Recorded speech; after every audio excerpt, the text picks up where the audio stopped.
So today, and if it's loud, it's because I'm near a highway. You know, near airports, highways are usually where you get the best kind of hotel deals because, face it, that's where the most hotels are and that's where it's cheaper.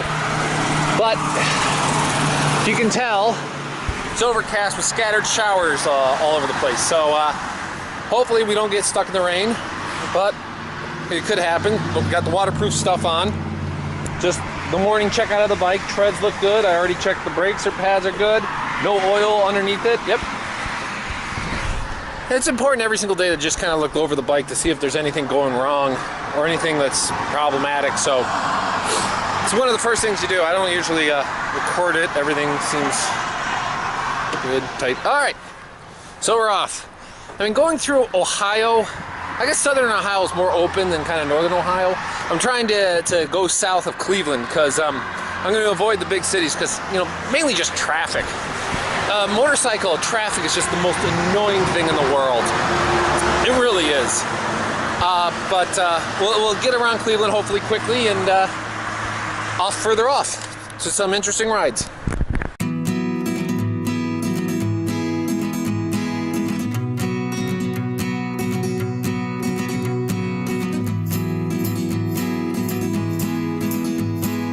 Starting off was actually quite good.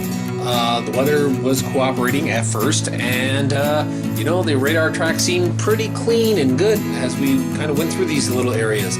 These back kind of woods, sometimes you're just more than house viewing than anything else. Just kind of like looking at how other people's houses are, and just kind of the openness and kind of the way you kind of get through it.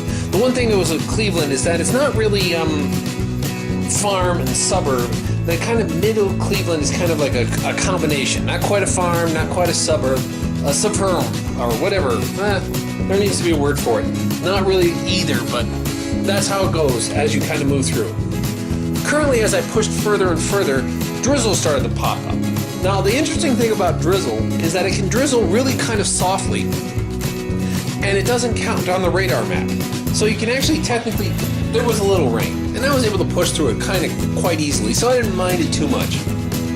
The thing is as the rain kind of comes on and the humidity starts to change and fluctuate wildly, what ends up happening with the camera? Because there can be condensation inside the housing for the camera, well, inside the containment that I use for the camera. And so, you know, it can start to get blurry if I'm not checking it constantly. But I checked it enough, and I kept pushing along the ways. It was definitely very interesting, kind of like trying to dodge the worst parts of the storm and kind of keep pushing along. It wasn't easy.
Well, the drizzling just seems to keep on coming.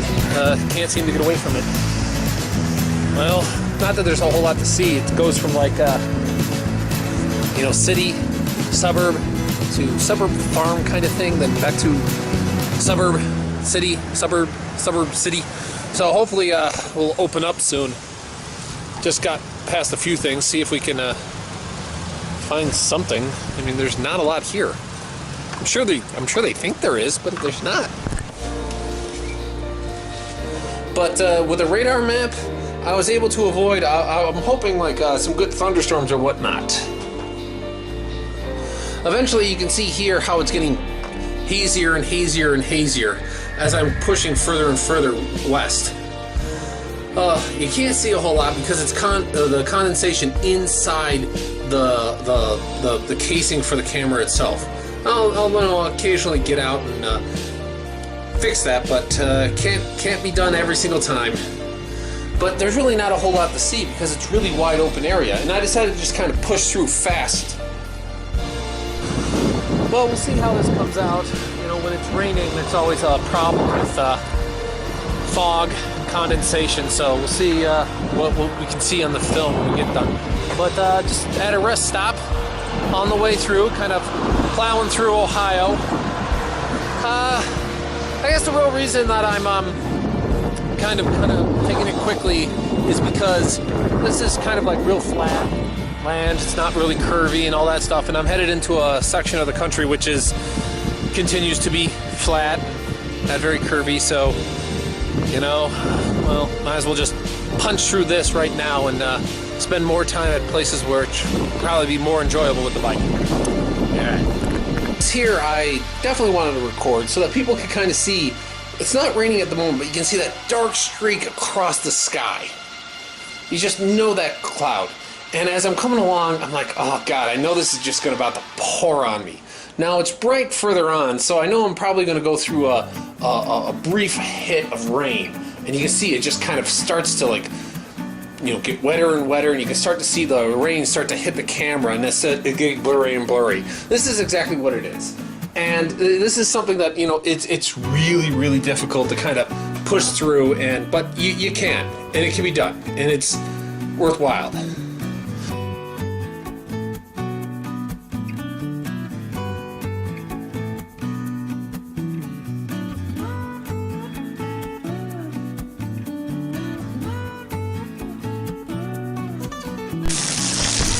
Now, if anyone's curious about riding in the rain, there's their basic rules. One, have waterproof stuff.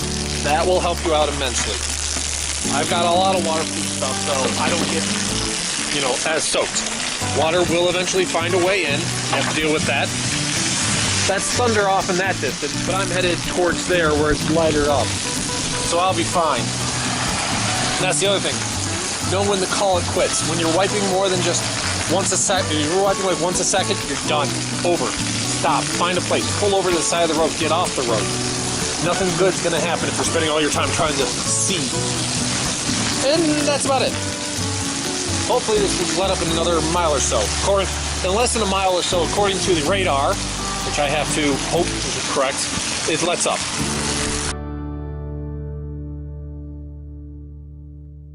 See, here is, the camera is actually fine, it's just I haven't cleaned it off because there's water inside the housing.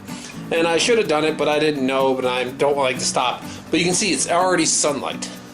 The one interesting thing about pushing through all this rain is even though I have waterproof gear on, water finds a way, much like life.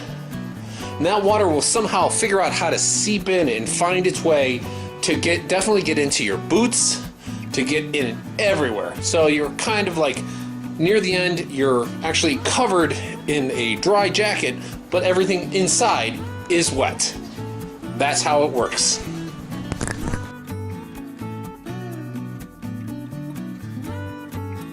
Well, I guess that's how the day treats you. You start off in decent weather, then dodge rain, go through rain, and freaking fight with it all day long just to end up in the sun at the end. I guess that's how the day goes. All right.